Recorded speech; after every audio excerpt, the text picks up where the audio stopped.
আসসালামু আলাইকুম রহমতুল্লাহ সম্মানিত প্রিয় দেশবাসী, নদিয়া শরীয়তপুর কয়েকদিন যাবৎ সোশ্যাল মিডিয়াতে যেটা ভাইরাল হচ্ছে হসপিটালের বিষয়টা হলো নদিয়াতে যে একটি স্বাস্থ্য কমপ্লেক্স হয়েছে কয়েক বছর যাবৎ, কেন সেটা চালু হচ্ছে না? এটা নদিয়ার জনগণের দাবি। নদিয়ার সাধারণ জনগণ সুচিকিৎসা থেকে বঞ্চিত হচ্ছে কেন, এটা প্রশ্ন রাখছি আমি অ্যাডভোকেট মাসুদ দেওয়ান সাহেবের কাছে। কেন এটা চালু হচ্ছে না? কেন তার কাছে এটা প্রশ্ন রাখলাম, কারণ সে এটা রেট ডাক্তার। মহিবগঞ্জের যে একটু পুরনো হসপিটাল, সেই হসপিটালের বিষয়ে দেশবাসী কেদারপুরের বাসী, নদিয়ার বাসী সকলেই জানে কেন কি অবস্থা সেই হসপিটালটা। সেই হসপিটালের বিষয়টা বলি, একটু ভালো একটি সুস্থ মানুষ যদি সে তার ভিতরে যায়, এই মশা মাছি দুর্গন্ধ অবস্থান, এটা আমার ভাষায় কি বলবো, সেটা জনগণ সেটা ভালো জানে। আমি দেখেছি নদিয়াতে যে হসপিটাল থানার সাথে যেটা হসপিটাল ছিল, পশু হসপিটাল, সেটাও খুব ভালো ছিল, নোংরা ছিল না, এতটা নোংরা ছিল না। বর্তমান যে মুরগির স্বাস্থ্য কমপ্লেক্স যতটা নোংরা অবস্থা, এটা আমার কথা না, এটা সাংবাদিকের নিউজ করছে, সেটা আপনারা জানেন। রিপদাতা, যে রিপদাতা জনাব মাসুদ দেওয়ান অ্যাডভোকেট সাহেব, আপনার কাছে আমি প্রশ্ন রাখি, কেন আপনি এখনো রিপটা এখন আপনি উদ্ধ করেননি? আপনার কাছে আপনি কথায় কথা বলতেছেন, আপনি একটা ভিডিও আমি দেখেছি, সেই ভিডিও দেখে আমি পেয়েছি যে কেদারপুরের জনগণ আপনার কাছে, সকল জনগণ আপনার কাছে আপনার মাধ্যমে রিট করছে তাদের দাবি। আমার প্রশ্ন হচ্ছে, কেদারপুরের কত পার্সেন্ট জনগণ আপনার কাছে এটা দাবি রাখছে, নাকি আপনাদের দেওয়ার পরিবারের লোক এটা রিট করার জন্য দাবি রাখছে আপনার কাছে? সেটা আমার প্রশ্ন হচ্ছে। নদিয়ার জনগণ জানে মোহাম্মদগঞ্জের যে কটা ফার্মেসি ছিল হসপিটালের সামনে, 90% ফার্মেসি ডাক্তাররা ছিল আপনার আপনার পরিচয়, আপনার ছিল, আপনার ভাইয়ের ছিল, আরেকজনের ছিল আপনাদের দেওয়ান পরিবারের ছিল। খুব জমজমাট ছিল ব্যবসা সেই সময়। ওকে, সেটা নদিয়ার জনগণ জানে, আমি সেটা বলবো না। ওকে, কেন আপনি এখানে একটা রোগটাকে আপনি ওখানে এক বছর যাবত আপনি একটা ভিডিওতে আমি দেখেছি বলতেন যে এটা আলোচনা চলতেছে নেতার সাথে, যে আমাদের বিএনপির কর্ণধর সাবেক সংসদ সদস্য আলাদ শফিকুর রহমান পিরন সাহেব একটু মিটিং এসে বলেছিলেন গত বছরে, প্রায় এক বছর হয়ে গেছে, চণ্ডীপুরে, যে হসপিটালটাকে আপনি মাথির সাহেব আপনি রিটটা উদ্যোগ করে নেন। আমি এখানে কথা বলে গেলাম 20 সজ্জায় আপনি দাবি রাখছিলেন মাথুর দেওয়া সাহেব, 20 সজ্জার জন্য 20 সজ্জা একটু অস্থায়ী একটা হসপিটালে যেন দেওয়া হয়। আলাদ শফিকুর রহমান পিরন সাহেব সেটার কথা রাখছে, সে বলছে অবশ্যই সেটা আমি করবো, কিন্তু তাকে সময় দিতে হবে।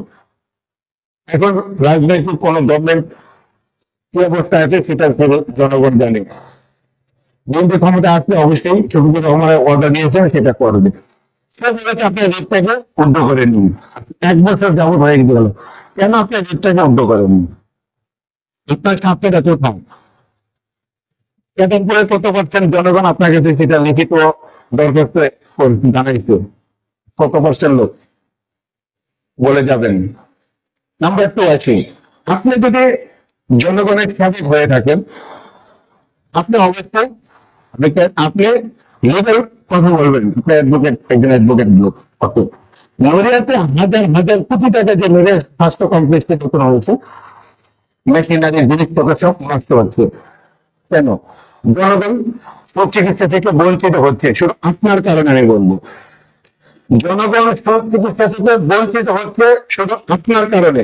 মাসুদ দেওয়ান সাহেব, আপনার স্বাস্থ্যটা কোথায়? স্বাস্থ্য কমপ্লেক্স হসপিটালের হাজার হাজার কোটি কোটি টাকার যে সম্পদ নষ্ট হয়ে যায়, এটা দায়ভার কে নেবে?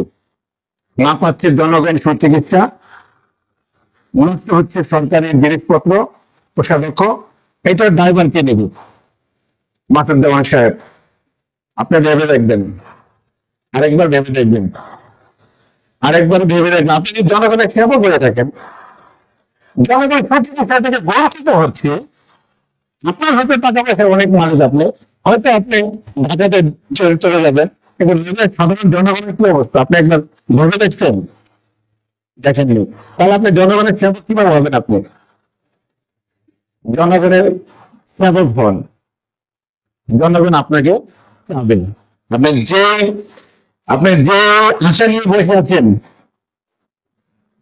সেটা জানি না আপনি কোন আশা নিয়ে বসে আছেন, আর কি এখানে লুকোচুরি খেলতেছে আছে আপনার কাছে, সেটা জনগণ কিন্তু এটা বুঝে যাচ্ছে, জবাব দিয়ে দিবেন। আপনার যত দ্রুত সম্ভব রিটটাকে উদ্ধ করে নিন। আপনি যদি জনগণের সেবক হয়ে থাকেন, হাজার হাজার কোটি কোটি টাকার সম্পদ নষ্ট হচ্ছে, জনগণ চিকিৎসা থেকে বঞ্চিত হচ্ছে, সেটা আপনার কারণে। কেন? আপনি একটা বক্তব্য আমি দেখেছি আপনার একটা ভিডিওতে, আপনি বলেছেন আমরা এটা পর্যালোচনা করতেছি। আজ 1 বছর হয়ে গেল পর্যালোচনা, আপনি কি করতেছেন? এটার স্বার্থটা কি? কিসের স্বার্থটা রিট উঠাইতেছেন না? কত পার্সেন্ট কেদারপুরের জনগণ আপনাকে লিখিত ভাবে দাবি জানিয়েছে এটা রিটের পক্ষে? উত্তর বলে যাবেন, সামনে আরো নতুন কিছু আসবে, সামনে ইলেকশন আসতেছে। ইলেকশনের আগে আপনার যত সম্ভব যত দ্রুত অক্টোবর মাসেতে অক্টোবর মাসের মতো আপনার যত সম্ভব তাড়াতাড়ি আপনার রিটটাকে উদ্ধ করেন।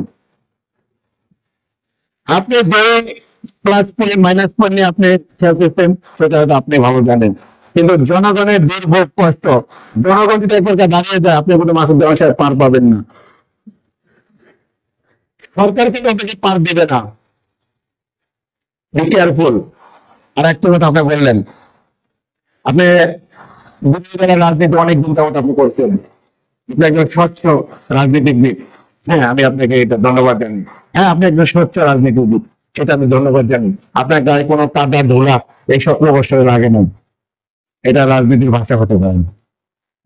যারা রাজনীতি করে তাদের গায়ে ধোলা কাদা ময়লা রক্ত সবকিছু মিলিয়ে থাকবে, তারা হচ্ছে রাজনীতিবিদ। কিন্তু আপনার কিন্তু অ্যাডভোকেট, আপনার কথা বলেন কবি সাহিত্যিক শিল্পীদের ভাষায়। যাই হোক, ভালো, আপনি মানুষ অনেক অনেক ভাবে মানুষের জনগণের সেবা করতে পারে, আপনি সেভাবে সেবা করে যাবেন।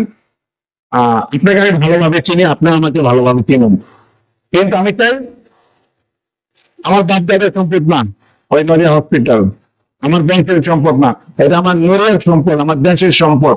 জনগণ চিকিৎসা থেকে বঞ্চিত হচ্ছে, সরকারের কোটি কোটি হাজার হাজার কোটি টাকার সম্পদ নষ্ট হচ্ছে, সেটা আপনার কারণে। আপনার যত সম্ভব তাড়াতাড়ি অক্টোবর মাসের ভিতরে আপনি রিটটাকে উদ্ধ করবেন। আর যদি আপনি উদ্ধ না করেন, নড়িয়ার জনগণ কিন্তু আপনি যত বড় রাজনীতিবিদ হন না কেন, নড়িয়ার জনগণ কিন্তু আপনাকে সাথ দেবেন।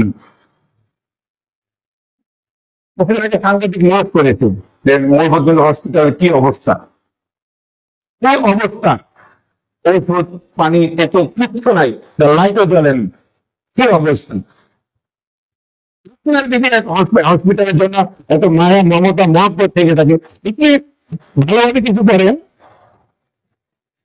হসপিটালের সামনে তো বিগত 5 বছর 7 বছর আগে 10 বছর আগে দেওয়ান পরিবারের সব করে হসপিটালের সামনে যেবারে ক্লিনিক ছিল, সব তো দেওয়ান পরিবারের ক্লিনিক ছিল, বেশিরভাগ 80% ক্লিনিক ছিল, তারা হাজার হাজার কোটি টাকায় মালিক হয়েছে তারা, ওই দেওয়ান ওই হসপিটালের সামনে যে ক্লিনিক যারা ব্যবসা করছেন।